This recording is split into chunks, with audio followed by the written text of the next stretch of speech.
150ാമത്തെ cinema ഒരു കുടുംബ സിനിമയായിരിക്കണം, നമ്മൾ ഇതൊരു കോമഡി ഫിലിമാണെന്ന് എങ്ങും അവകാശപ്പെട്ടിട്ടുമില്ല. സിനിമ കണ്ടതിന് ശേഷമാണ് ജനങ്ങളെ പറഞ്ഞ മിണ്ടാതിരിക്കാൻ സഹിച്ചിരിക്കണം വെച്ചാൽ ഇന്റർവ്യൂ കഴിഞ്ഞ് പുറത്തേക്ക് ഇറങ്ങി ഞാൻ ഇന്ന് അങ്ങനെ പണ്ടേ തല്ലി തവിടുകൂടി പോയത്. അതുകൊണ്ട് രാവിലെ എല്ലാവരും വരുമ്പോൾ വളരെ ഉന്മേഷത്തിലാണ് വരുന്നത്. ഉച്ചയ്ക്ക് ഊണ് കഴിക്കാൻ പോയി കഴിഞ്ഞാൽ പിന്നെ പലരും വരുന്നില്ല. വരുന്നവരുടെ പലരും കാലുകൾ നിലത്തുറക്കുന്നില്ല. പച്ചയ്ക്ക് പറയാം, ആരും മദ്യപിക്കരുത്. രണ്ടും കൂടെ പറയരുത്. മദ്യപിക്കരുതെന്നും പറയുന്ന സ്പിരിറ്റ് ഉൾക്കൊള്ളണം.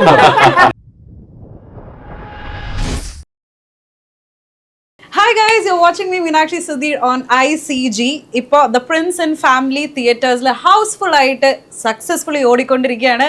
ആൻഡ് എൻ്റെ ഒപ്പം ഇപ്പോൾ ഹൗസ്ഫുൾ ആയിട്ട് പ്രിൻസ് ആൻഡ് ഫാമിലി ഉണ്ട്. ഹായ്, എന്താ നിങ്ങൾ ഞാൻ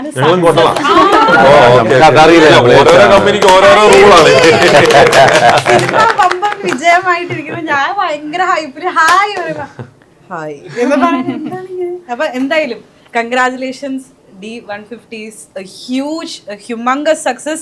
അപ്പൊ അതിന്റെ ഒരു സക്സസ് സെലിബ്രേഷനും കൂടിയിട്ടായിട്ടാണ് നമ്മളിവിടെ ഒത്തുചേർന്നിരിക്കുന്നത്. ദിലീപേട്ട ചെലവുണ്ട് 100%. ഏറ്റവും കൂടുതൽ ചെലവ് ലിസ്റ്റിനാ. പടം ചെയ്തതിന്റെ ഇപ്പോഴാണ് വരവ് തുടങ്ങിയത്. ഇത്ര നാള് ചെലവായിരുന്നു. അപ്പം അതിൽ നിന്ന് തന്നെ നമുക്ക് തുടങ്ങാം. എന്തായാലും സിനിമ കുടുംബ പ്രേക്ഷകർക്ക് ഭയങ്കര ഇഷ്ടപ്പെട്ടു. ഞാൻ ആക്ച്വലി സിനിമ പോയി കണ്ടിരുന്നു. ഇപ്പോ നമ്മൾ ഈ ഭയങ്കര റിയലിസ്റ്റിക് സിനിമകൾ കണ്ടേ ജീവിതം സിനിമയിൽ സ്ക്രീനിൽ കണ്ടേ നമുക്ക് ആക്ച്വലി സിനിമ കാണാൻ കൊതിച്ചിരിക്കുകയാണ്. ഇച്ചിരി പാട്ട്, ഡാൻസ്, കോമഡി, വിശേഷങ്ങൾ, ഇമോഷണൽ, ഡ്രാമ എല്ലാം ആയിട്ട്. അപ്പോൾ അതേപോലെയുള്ള ഒരു ഒരു ഒരു കോമ്പിനേഷൻ ഓഫ് നമ്മുടെ ദ ബെസ്റ്റ് ദിലീപേട്ടനെ കൊണ്ടിട്ടാണ് വന്നിരിക്കുന്നത്. ഞാൻ ആരോട് ആദ്യം ചോദിച്ചു തുടങ്ങാം. അപ്പോൾ സക്സസ് ദിലീപേട്ടൻ തന്നെ പറയും, പ്രിൻസ് പറയും. വലിയ സന്തോഷം. കാരണം എന്ന് വെച്ചിട്ടുണ്ടെങ്കിൽ തിയേറ്ററിൽ പ്രേക്ഷകർ ആ ഒരു ആവേശത്തിൽ വരുന്നു. ഞങ്ങൾ ഇതിൻ്റെ ഇടയ്ക്ക് ഒരു തിയേറ്റർ വിസിറ്റ് നടത്തിയിരുന്നു. നമ്മൾ തിരൂർ, തലശ്ശേരി, കോഴിക്കോട്, വടകര, കണ്ണൂർ, അവിടെയൊക്കെ. അപ്പോൾ പല തിയേറ്റേഴ്സിലും നമ്മൾ ഒന്നും പറയാതെയാണ് സിനിമ ഷോ തീർന്ന് അവർ എഴുന്നേക്കാൻ നിൽക്കുന്ന സമയത്താണ് നമ്മുടെ എൻട്രി. അപ്പോൾ ആ എന്താ കണ്ണീരോടുകൂടി ഇങ്ങനെ വെരി എൻഡ് പോർഷനിൽ നനഞ്ഞിരിക്കുന്ന ഒരവസ്ഥയിലെ കണ്ണ്.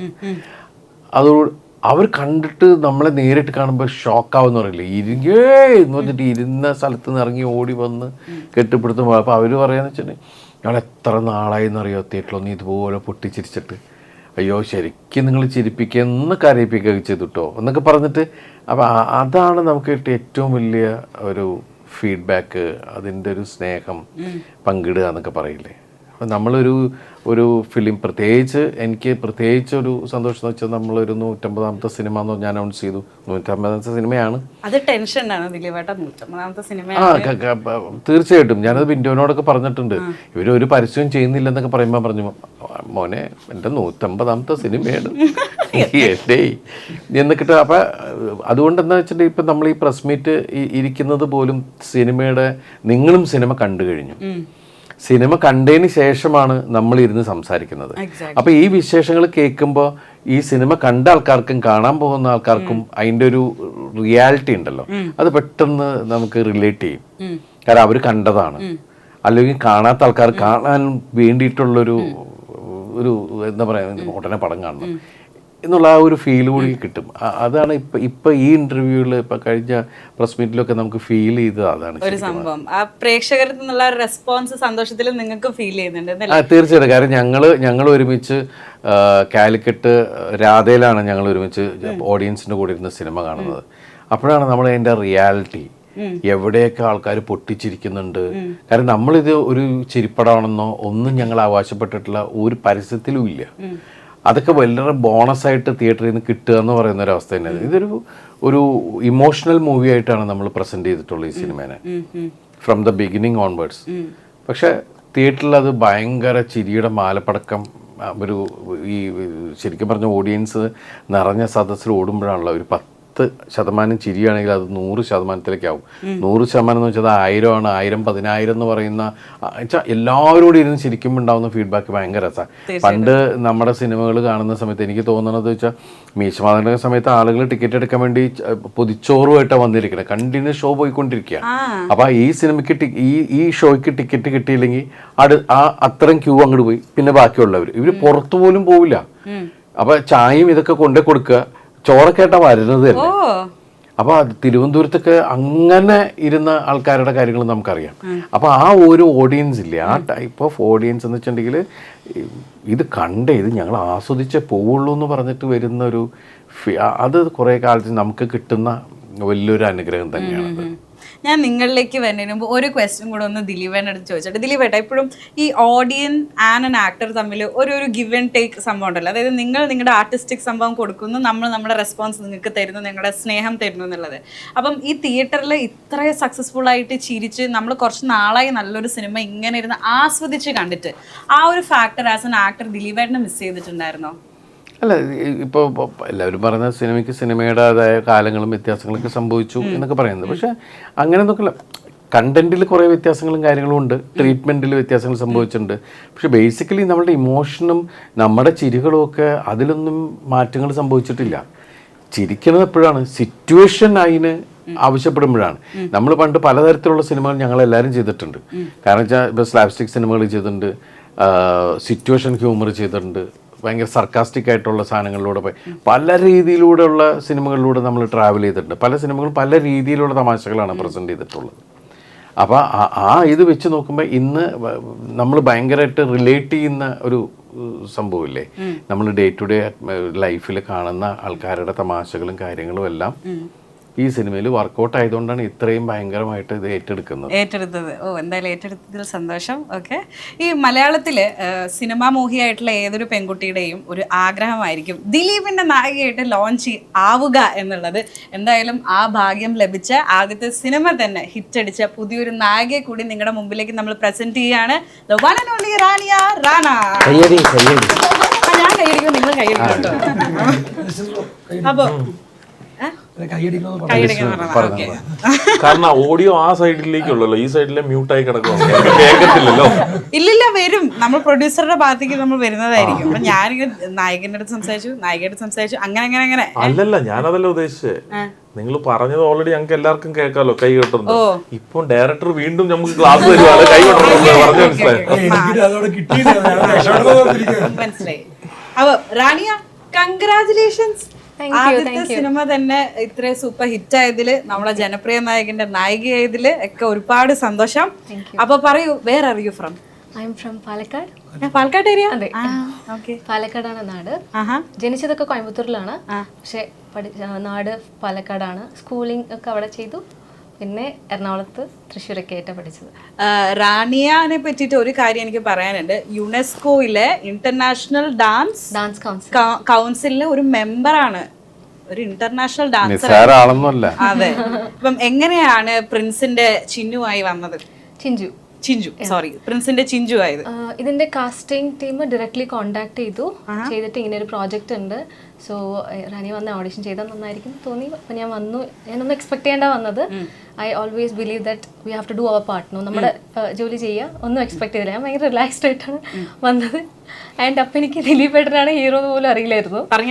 മാജിക് ഫ്രെയിംസിന്റെ ബാനറിലാണ് പ്രോജക്റ്റ് എന്നൊക്കെ other details I got. Then എൻ്റെ അടുത്ത് പറഞ്ഞു ഒരു സൂപ്പർ സ്റ്റാറാണ് ഇതിന്റെ ഹീറോ എന്ന് പറഞ്ഞു. ആകാംക്ഷ ഉണ്ടായിരുന്നില്ല ആരാന്ന് അറിയാനായിട്ട്? അങ്ങനെ ഇല്ല, എനിക്ക് ഞാൻ അതൊന്നും ചോദിച്ചില്ല. Because at that point of time എനിക്ക് ഓഡിഷൻ കൊടുക്കുക, ചെയ്യുന്ന ജോലി നന്നായി ചെയ്തിട്ട് വരാമെന്ന് മാത്രമാണ്. അപ്പം ഞാൻ ഭയങ്കര റിലാക്സ്ഡ് ആയിട്ടായിരുന്നത്. സോ ദെൻ ഓഡിഷൻ ചെയ്തപ്പം തന്നെ അവർക്ക് ഇഷ്ടമായി എന്ന് പറഞ്ഞു. പിന്നെ എൻ്റെ ചിരി കണ്ടിട്ട് ഓഡിഷൻ സെലക്ട് ചെയ്തെന്ന് പറഞ്ഞു. ദെൻ ഫസ്റ്റ് അതെ തോന്നൂല നമുക്കൊരു തുടക്കം നന്നായിരിക്കും തോന്നുന്നത്. അങ്ങനെയായിരുന്നു, കണ്ടപ്പോൾ തന്നെ ഭയങ്കര ചെയ്തെടുക്കാൻ പറ്റുമെന്ന് തോന്നിയായിരുന്നു. പിന്നെ സെക്കൻഡ് ഓഡീഷൻ സെലക്ട് ആയി. ഷാരിസ് ചേട്ടനും ബിന്ദു ചേട്ടനും കൂടെ സെലക്ട് ചെയ്തു. ദെൻ ലിസ്റ്റിൻ ചേട്ടനെ മീറ്റ് ചെയ്തു. ദെൻ ദിലീപേട്ടൻ്റെ അടുത്തേക്ക് അങ്ങനെ എത്തി. ദിലീപേട്ടനാണെന്ന് അറിഞ്ഞ ആ ഒരു മൊമെന്റ് ഏതായിരുന്നു ആൻഡ് എന്തായിരുന്നു റാണിയുടെ റിയാക്ഷൻ? ദിലീപേട്ടനാണെന്ന് അറിഞ്ഞത് ഫസ്റ്റ് ഓഡിഷൻ കഴിഞ്ഞ് ലാസ്റ്റ് മൊമെന്റിലാണ്. ഞാൻ ചോദിച്ചു ആരാ അതിൻ്റെ ആക്ടർ ചോദിച്ചു, പറഞ്ഞു ദിലീപ്. ഞാനിങ്ങനെ എന്താണ് ദിലീപേട്ടൻ്റെ ഒരു സാധനം ഇതൊക്കെ കഴിഞ്ഞിട്ട് എനിക്ക് ഏറ്റവും ഷോക്കായത് നമ്മൾക്ക് മേക്കപ്പ് സ്ക്രീൻ ടെസ്റ്റ് ഉണ്ടായിരുന്നു. അപ്പോൾ ആ ദിവസം ഞാൻ മേക്കപ്പ് ഒക്കെ ചെയ്തിട്ട് അവിടെ നിൽക്കുമ്പോൾ ദിലീപേട്ടൻ കയറി വന്നു. എനിക്ക് ആക്ച്വലി ഞാനിങ്ങനെ സ്റ്റക്കാണ് അവിടെ. അപ്പോൾ ചേട്ടൻ കയറി വന്നിട്ട്, പക്ഷേ still remember the way how he blessed me. ഞാൻ വന്നതും ചേട്ടൻ്റെ കാലോട്ട് എഴുതിയപ്പം എനിക്കിപ്പോഴും ഞാൻ ചേട്ടനോട് ഷെയർ ചെയ്തിട്ടില്ല, ചേട്ടൻ്റെ കണ്ണിൽ ടീയേഴ്സ് ഒക്കെ ഉണ്ടായിരുന്നു. കണ്ണ് നിറഞ്ഞിട്ട് തന്നെ ആക്ച്വലി ബ്ലസ്. അത് എനിക്ക് ഭയങ്കര ഫീലായിരുന്നു. എന്നിട്ട് ഞാൻ പറഞ്ഞു ചേട്ടാ ഐ എം റാണി എന്ന് പറഞ്ഞപ്പോൾ ഐ ആം ദിലീപ്. എനിക്കറിയാം. ഭയങ്കര ബ്യൂട്ടിഫുൾ മെമ്മറിയാണത്.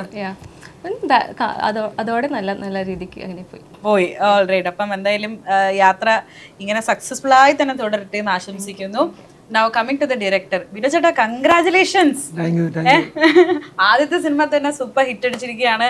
അതും ദിലീപേട്ടൻ്റെ ഇതിൽ ഒരു മൈൽ സ്റ്റോൺ ആക്കിയിട്ട് വേണമെങ്കിൽ നമുക്ക് പ്രിൻസിനെ വെക്കാല്ലേ. 100%. എന്റെ 150ാമത്തെ ചിത്രമല്ലേ. അതെ. അപ്പൊ അങ്ങനെ ഒരു മൈൽ സ്റ്റോൺ അദ്ദേഹത്തിന് കൊടുത്തതിന് അദ്ദേഹത്തിന്റെ ഒരു ഫാൻകൾ എന്ന രീതിയിൽ ഒരു താങ്ക് യു പറയാണ്. So how did Prince happen? ഇപ്പം ഇതിന്റെ റൈറ്റർ ജനഗണമന, അതുപോലെ തന്നെ ക്വീനാണ് ഷാരിസിന്റെ ഫസ്റ്റ് പടം. എല്ലാം ശരിയാവും. Jana Gana Mana, Malayali from India, then Prince and family. അപ്പം എങ്ങനെയാണ് പ്രിൻസ് സംഭവിച്ചത്? പ്രിൻസ് ആയിട്ട് എങ്ങനെയാണ് ദിലീപേട്ടൻ വരുന്നത്? പ്രിൻസ് സംഭവിച്ചത് ഞാനും ഷാരിസും ഒരു 7-8 വർഷമായിട്ട് സുഹൃത്തുക്കളാണ്. ക്വീന്റെ ചീഫ് അസോസിയേറ്റ് ആയിരുന്നു ഞാൻ. ഷാരിസ് എന്റെ റൈറ്ററാണ്. അപ്പൊ തൊട്ടുള്ള ഫ്രണ്ട്സ് ആണ് ഞങ്ങൾ. അങ്ങനെ ജനഗണമന ലാസ്റ്റ് ടൈമിൽ ഷാരിസ് ഇതിന്റെ ഒരു പ്ലോട്ടിങ് ഇങ്ങനെ പറയും. അപ്പൊ അത് ഞങ്ങൾ അങ്ങനെ വർക്ക് ചെയ്ത് മലയാളി ഫാമിലിയുടെ സമയത്ത് ഞങ്ങൾ രണ്ടും കൂടി വർക്ക് ചെയ്ത് ഒരു സ്ക്രിപ്റ്റ് ആക്കി. ഇപ്പോൾ നമ്മൾ കാണുന്ന സിനിമയുടെ ഫോം ആയപ്പോഴേക്കും നമ്മളത് ദിലീപേട്ടൻ ചെയ്ത ആളാണ് എന്നുള്ളത് ഞങ്ങൾ രണ്ടുപേരും അങ്ങോട്ടും ഇങ്ങോട്ടും പറഞ്ഞില്ല. രണ്ടുപേർക്കും മനസ്സിലായത്. കാരണപ്പോൾ നേരെ ഞങ്ങള് ഡിസംബറോടെ അടുത്ത് നിന്ന് പറയുമായിരുന്നു, നമുക്ക് ദിലീപേട്ടൻ അല്ലാതെ വേറെ ആരെയും ചെയ്യാൻ പറ്റത്തില്ല, നമുക്ക് ദിലീപേട്ടനോട് ചെയ്യിപ്പിക്കണം. അപ്പൊ തന്നെ ഡിസംബർ ഫോം വിളിച്ച് ദിലീപേട്ടനെ വിളിച്ച് നല്ലൊരു കഥ. പുള്ളി ഭയങ്കര ഹാപ്പി ആയി കേട്ടപ്പോ. തീർച്ചയായും ഇത് പുള്ളിയുടെ ചലഞ്ചിങ് സ്റ്റാർ ആണല്ലോ എല്ലാ കാര്യങ്ങളും. അങ്ങനെ പേര് വരാൻ കാര്യം എന്നിലേക്ക് വരുമ്പം പറയാം ചെയ്യാമെന്ന് പറഞ്ഞാൽ അങ്ങനെ ഞങ്ങൾ ദിലീപേട്ടൻ്റെ അടുത്തേക്ക് എത്തുമായിരുന്നു. എത്തി ദിലീപേട്ടൻ കഥ പറഞ്ഞപ്പോൾ തന്നെ നമ്മൾ വിചാരിച്ചിട്ട് 3-4 പ്രാവശ്യമായിട്ട് ഇങ്ങനെ കഥ പറിച്ചത്. ഒരു പ്രാവശ്യം തന്നെ സിനിമ പോലെ ഞാൻ പറഞ്ഞപ്പോൾ തന്നെ ദിലീപേട്ടന് വളരെ ഇഷ്ടമായി. പിന്നെ അന്ന് തൊട്ട് ഈ പ്രിൻസ് നമ്മുടെ കൂടെ തന്നെയുണ്ട്. എല്ലാ കാര്യത്തിനും പ്രിൻസായിട്ട് തന്നെ കൂടെ തന്നെയുണ്ട്. എന്താ ദിലീപേട്ട എസ് പറയാൻ കാര്യം? സ്റ്റോറി ആയിരുന്നോ അതോ I have to try something new? ഇപ്പൊ 150ാമത്തെ ചിത്രം എന്ന് പറയുമ്പോൾ ചൂസ് ചെയ്യുമ്പോഴത്തേക്ക് ഇത്തിരി അല്ലേ സ്റ്റോറി തന്നെയായിരുന്നു. എന്ന് വെച്ചാല് ഇത് ഇപ്പോഴത്തെ സംഭവമാണ്. നമുക്ക് ഒരുപാട് കാര്യങ്ങൾ, ഇതിലൊരു വലിയ മെസ്സേജ് ഉണ്ട് ഈ സിനിമയിൽ. അത് മാത്രമല്ല, നമുക്കിടയിലുള്ള ആളുകൾ അവർ പെട്ടെന്ന് എന്തായാലും ഓഡിയൻസ് തിരിച്ചറിയും, ഈ സിനിമ വർക്കാവും എന്ന് തോന്നിയൊരു ഇതുണ്ട്. പിന്നെ ഇവർ എന്താ പറയുക, പുതിയതായി സിനിമയിലേക്ക് വരുന്ന ഒരു സംവിധായകൻ, അയാളുടെ ആദ്യത്തെ സിനിമ. അപ്പോൾ എന്താണെങ്കിലും ഉള്ള എനർജി മുഴുവൻ ഇതിലേക്ക് എടുത്തിടും.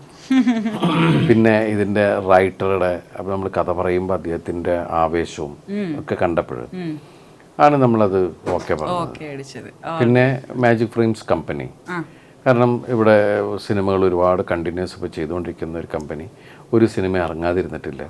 അപ്പോൾ അങ്ങനെയുള്ള ഒരുപാട് ഘടകങ്ങൾ നമ്മുടെ മുമ്പിലേക്ക് എടുത്ത് വരുമ്പോൾ നമുക്ക്, പിന്നെ മാത്രമല്ല 150ാമത്തെ സിനിമ ഒരു കുടുംബ സിനിമയായിരിക്കണം, കുടുംബ പ്രേക്ഷകരെ സ്വീകരിക്കുന്ന ഒരു സിനിമയായിരിക്കണം. എൻ്റെ 100ാമത്തെ ചിത്രം കാര്യസ്ഥൻ അങ്ങനെ ഒരു സിനിമയായിരുന്നു. അപ്പോൾ നമ്മൾ ഒരു മൈൽ സ്റ്റോണിലേക്ക് എത്തുന്ന ഒരു സ്ഥലം എത്തുമ്പോൾ ഈ സ്ഥലം വരെ എത്തിച്ചത് ഈ കുടുംബ പ്രേക്ഷകരെന്ന് പറയുന്ന ആൾക്കാർ തന്നെയാണ്. ഈ കുടുംബ പ്രേക്ഷകർ എന്ന് പറഞ്ഞാൽ ഞാൻ പറഞ്ഞല്ലോ, ഞാൻ ഈ മറ്റേ പ്രസ് മീറ്റിലും പറഞ്ഞു, കുടുംബം എന്ന് പറയുന്നത് ആ ഒരു കുടുംബം എന്ന് പറയുന്നത് അതിന് കൊച്ചു കുട്ടി ഉണ്ടാവും, ചെറുപ്പക്കാരുണ്ടാവും, അതിനേക്കാൾ ഏജ്ഡ് ആയിട്ടുള്ള ആൾക്കാരുണ്ടാവും, വളരെ ഏജ്ഡ് ആയിട്ടുള്ള ആൾക്കാരുണ്ടാവും. എല്ലാവരും കൂടുന്ന ഒരു പാക്കേജാണല്ലോ ഫാമിലി. അപ്പോൾ അതാണ് ആ ഫാമിലിയിൽ എല്ലാവർക്കും ഒരേപോലെ രസിക്കാവുന്ന, അവരൊന്ന് ചിന്തിപ്പിക്കുന്ന സിനിമയായിരിക്കണം എന്നൊരാഗ്രഹം ഉണ്ടായിരുന്നു. അത് കറക്റ്റായിട്ട് ആ സമയത്ത് വന്ന് എൻട്രി ആയി. അതാണ് ശരിക്കും പറഞ്ഞ ഈ സിനിമയിൽ എനിക്ക് തോന്നുന്ന ഒരു കഥാപാത്രം, ഒരു സീട്ട് വലിക്കുന്ന കഥാപാത്രത്തെ പോലും ആ സിനിമയിൽ കാണാനുണ്ടാവില്ല. ശരിയാട്ടോ, ഇല്ലേ? കാരണം ഒരു ഫുൾ എന്ന് വെച്ചാൽ ധൈര്യമായിട്ട് കുടുംബസമേതം വന്നിരുന്ന്, എന്നുവെച്ചാൽ സീട്ട് വലിക്കണം മോശം അങ്ങനെയല്ല പറഞ്ഞത്, അത് മോശമാണ്, ആരോഗ്യത്തിന് മോശമാണ്. കാർഡ് പോലും വെച്ചിട്ടില്ല, സ്മോക്കിംഗ് കാർഡ് ഇല്ലല്ലോ. അപ്പോൾ അത് എല്ലാ തരത്തിലും 100% ഫാമിലി എൻ്റർടൈനർ എന്നുള്ള, എന്ന് വെച്ചാൽ ഇതൊരു കോമഡി പടവും അല്ല, കോമഡി അതിൽ സിറ്റുവേഷനിൽ സംഭവിച്ചു എന്നല്ലാതെ നമ്മൾ ഇതൊരു കോമഡി ഫിലിമാണെന്ന് എങ്ങും അവകാശപ്പെട്ടിട്ടുമില്ല. സിനിമ കണ്ടതിന് ശേഷമാണ് ജനങ്ങളെ പറഞ്ഞ ഞങ്ങൾക്ക് ഇതിനകത്ത് ചിരിക്കേണ്ടത്. ടൈം പറഞ്ഞെന്നുള്ളതല്ലാണ്ട് വേറെ എങ്ങും പറഞ്ഞിട്ടില്ല അല്ല ഇതിൽ കേട്ടോ. ഈ ഇന്റർവ്യൂല് 1 2 3 4 5 തവണ പറഞ്ഞു എന്നുള്ളതല്ലാണ്ട് അത് ഇനി പറയാം. ഇനി ധൈര്യം, കാരണം അവര് സിനിമ കണ്ടാണ് അല്ലേ, പ്രേക്ഷകര് സിനിമ കണ്ടുകൊണ്ടിരിക്കുകയാണ്. മീനാക്ഷി സിനിമ കണ്ടതാണ്.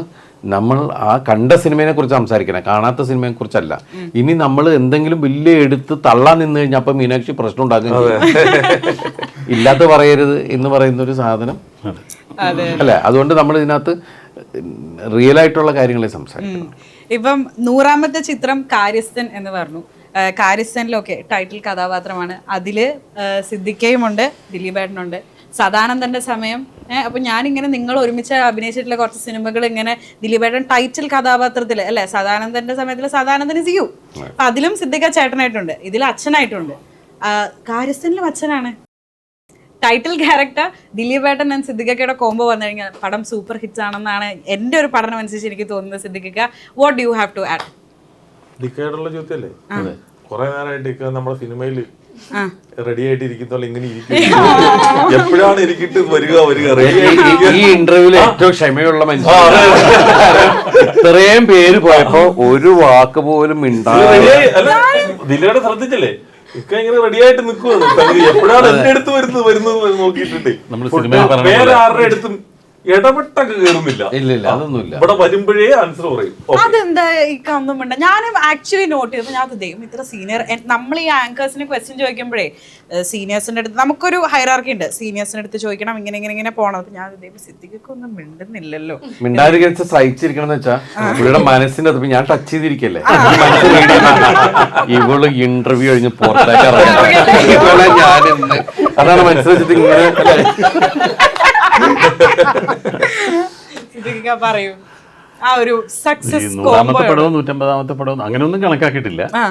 ദിലീപുമായിട്ടുള്ള സിനിമയിലുള്ള അഭിനയം മാത്രമല്ല, അല്ലാതെ ഞങ്ങൾ ഒന്നിച്ച് കൂടുന്ന സമയത്തും യാത്രകളിലായാലും ഞങ്ങൾ ഏറ്റവും കൂടുതൽ എൻജോയ് ചെയ്തിട്ടുള്ളത് ഈ അമ്മ ഷോസ് ഒക്കെ നടക്കുന്നതാണ്. അപ്പം എപ്പോൾ നോക്കുമ്പോഴും ദിലീപ് മിക്കവാറും ഞാനും ദിലീപ് അടുത്തടുത്തൊക്കെ തന്നെയായിരിക്കും. ഓരോരോ തമാശകൾ വന്ന് എൻ്റെ അടുത്ത് പറയുകയൊക്കെ ചെയ്യും, പുതിയ പുതിയ കഥകൾ ഉണ്ടാക്കി പറയും. അപ്പോൾ എപ്പോഴും ദിലീപിൻ്റെ ഒരു പ്രസൻസ് ഒരുപാട് എൻജോയ് ചെയ്തിട്ടുണ്ട്. അതുപോലെ തന്നെ ദിലീപിൻ്റെ കൂടെയുള്ള സിനിമകളും എൻജോയ് ചെയ്ത് തന്നെയാണ് ചെയ്തിട്ടുള്ളത്. ഇപ്പോൾ ബാലൻ വക്കീൽ എന്ന് പറയുന്ന സിനിമയൊക്കെ ചെയ്യുന്ന സമയത്ത് ആ സിനിമ കണ്ടിട്ടുള്ളവർക്കറിയാം, ഞാൻ അതിനകത്ത് ഈ മദാമ്മമാരുടെ കൂടെ മറ്റേ മോഡേൺ ഡ്രസ്സൊക്കെ ഇട്ടിട്ട് സൈക്കിൾ വന്ന് അതൊക്കെ ദിലീപ് ഉണ്ണികൃഷ്ണനോട് പറഞ്ഞിട്ട് ദിലീപ് പഠിപ്പിച്ചതാണ്. അതെല്ലാം ദിലീപ് ആ സീക്വൻസിലൊന്നും ഇല്ല. അത് നമുക്ക് അങ്ങനെ നടന്നു പോകുന്നുണ്ട്. അതെ അതെ. അപ്പോൾ അതൊക്കെ ദിലീപ് ഉണ്ടാക്കുന്നതാണ്. ദിലീപാണ് ഉണ്ണിയേട്ട. അത് നമ്മൾ ഇക്കനെ പറ്റി ഇങ്ങനെ പറയുന്നേ ഉള്ളൂ, മദാമ്മമാരുടെ അടുത്തുനിന്ന് ഹാഷിഷ് വാങ്ങിയെന്നൊക്കെ പറയുന്നുള്ളൂ, അത് കാണിക്കുന്നില്ല. അത് വേണം, നമുക്കൊരു സോങ് കെട്ടിലെങ്കിലും ഇടണം എന്നൊക്കെ പറഞ്ഞിട്ട് അതൊക്കെ ദിലീപ് ഉണ്ടാക്കിയ സീക്വൻസസാണ്. അങ്ങനെ ഞങ്ങൾ ഒരുപാട് അതുപോലെ തന്നെ സീൻസിൽ ഇംപ്രവൈസ് ചെയ്യും, തമാശകൾ ഉണ്ടാക്കാനും അല്ലെങ്കിൽ ഇമോഷണൽ സീക്വൻസ് തന്നെ അങ്ങനെ വേണം ഇങ്ങനെ വേണം എന്നൊക്കെ പറഞ്ഞൊക്കെ എപ്പോഴും സിനിമയെ പറ്റി ഒരുപാട് അങ്ങോട്ടും ഇങ്ങോട്ടും ഡിസ്കസ് ചെയ്യുന്ന രണ്ടാൾ. അതുകൊണ്ടാണ് 100 സിനിമ മുതൽ 150ാമത്തെ സിനിമ വരുമ്പോഴും അച്ഛനായിട്ട് ഇങ്ങനെ ഉണ്ട്. ചിരിക്കാൻ കിട്ടുന്ന ഒരു മുഹൂർത്തം ഞങ്ങൾ കളയാറില്ല. ഇപ്പൊ പറഞ്ഞില്ല അമ്മയുടെ ഷോയിൽ എന്ന് പറഞ്ഞാൽ ഇപ്പൊ മുകേഷ് ഏട്ടൻ, സിദ്ദിഖ, പിന്നെ കുറെ ഫുൾ ടീം ഉണ്ടല്ലോ, ജഗദീഷ് ഏട്ടൻ, മണിമൽ രാജുവേട്ടൻ. ഞാൻ ഇവരുടെ തമാശകൾ കേൾക്കാൻ ഭയങ്കര രസമാണ്. നിങ്ങൾക്ക് എല്ലാവർക്കും കൂടെ ഒരു വാട്സ്ആപ്പ് ഗ്രൂപ്പ് വല്ലതും ഉണ്ടോ? അതിനെന്തെങ്കിലും ഒരു പ്രത്യേക അങ്ങനെ പണ്ടേ തല്ലി തവിടി പോയത്. അതുകൊണ്ട് ഞങ്ങൾക്ക് അങ്ങനെ ഒരു ഗ്രൂപ്പേ ഇല്ല. ഞങ്ങൾ ഈ കൂടുമ്പോ ഉള്ള ഗ്രൂപ്പ് മാത്രമേ ഉള്ളൂ. അപ്പൊ അതുകൊണ്ട് ഞങ്ങളുടെ ഇങ്ങോട്ട് പരാതികൾ ഇതല്ലേ.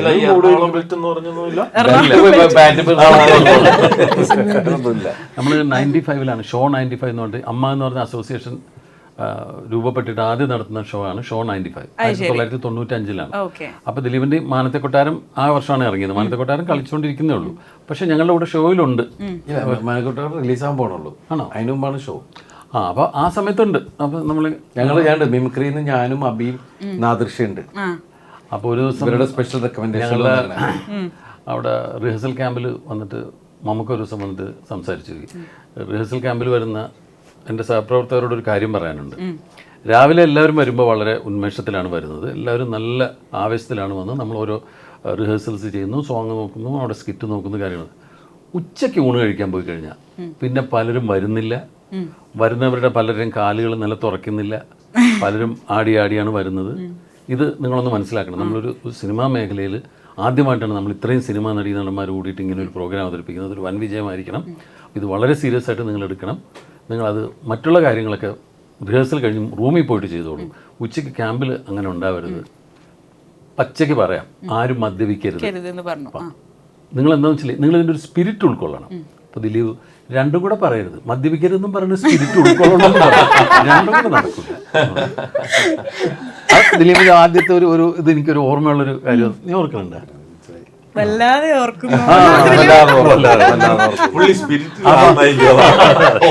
പറയുന്ന അവരുടെ ഒരു സ്പിരിറ്റ് ഉണ്ടോ സാറേ? അതെ അതെ അതെ അതെ. പിന്നെ അതിനു മുമ്പ് ഞങ്ങൾ ഒരു ഗൾഫ് ഷോ പോയിട്ടുണ്ട്. ഞങ്ങൾ അന്നിട്ടുള്ള ഒരു സൗഹൃദമാണ്. അത് ഇന്നും നിലനിൽക്കുന്നു. അത് എന്നും നിലനിൽക്കട്ടെ എന്നുള്ള. ഞാൻ ഇക്ക സിനിമയിൽ അഭിനയിക്കുന്ന സമയത്ത് ഞങ്ങൾ ജനിച്ചത് ഒരേ നാട്ടിലാണ്. ഞാനവിടെ ഇക്ക ഇടവനക്കാട്, ഞാൻ ഇടവനക്കാരനാണ്. എന്റെ റൈറ്ററും ഇടവനക്കാരനാണ് ഷാരിസ്. ഇടവനക്കാട് സിനിമ ഇടവനക്കാട് വലിയ സംഭവമാണ് അതല്ലേ. നേരമ്പലൊക്കെ തൊട്ടപ്പുറം നമ്മളൊന്നും വേണ്ടണ്ട. ഞാൻ എന്നിട്ട് ഇക്കേനെ കാണാൻ നടന്നിട്ടുണ്ട്. അന്ന് ഇക്ക സിനിമയിൽ അഭിനയം തുടങ്ങി. ഞങ്ങൾക്ക് അറിയാവുന്ന ഞങ്ങൾ കാണുന്ന ഒരു സിനിമ നടൻ.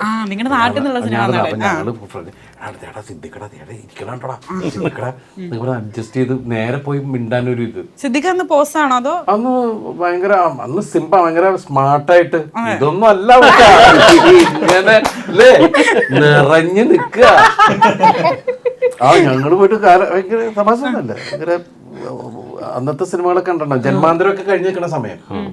ആ സമയത്താണ് ഞങ്ങള് ഇങ്ങനെ പുറകെ പോയി നോക്കണം. നേരിട്ട് മുട്ടാൻ പറ്റില്ല. അപ്പൊ നമുക്ക് അറിയാത്തില്ല. ഹലോ, ജന്മാന്തരം എന്താണ്? നിങ്ങൾ 3 ജന്മാന്തരം അപ്പുറം അതല്ല. ഉടനെ വേറെ സ്ഥലത്തേക്ക് പോയി.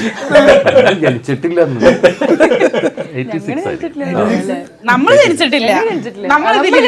നിങ്ങൾ ആരും വേണ്ടി വലിയ കാര്യങ്ങൾ പറയണതിന്റെ ഇടയിൽ കുട്ടികൾ പറഞ്ഞ് സംസാരിക്കരുത് അല്ലേ? സത്യത്തിൽ അത് എന്റെ ഭാഗ്യമാണ്. ഇതിനെ കുറിച്ച് പറയണത് കഥ കേൾക്കണം. ഞാൻ ജനിച്ചിട്ടേ ഉള്ളൂ. ആ വർഷം ഞാൻ ജനിച്ചത്. അതാണ് ഞാനൊരു ഭാഗ്യമായിട്ട് കണക്കാക്കുന്നത്. ഞാൻ സിനിമയിൽ വരുന്ന കാലത്ത് ജനിച്ചിട്ടില്ലാത്ത കുട്ടികളുടെ കൂടെയും എനിക്ക്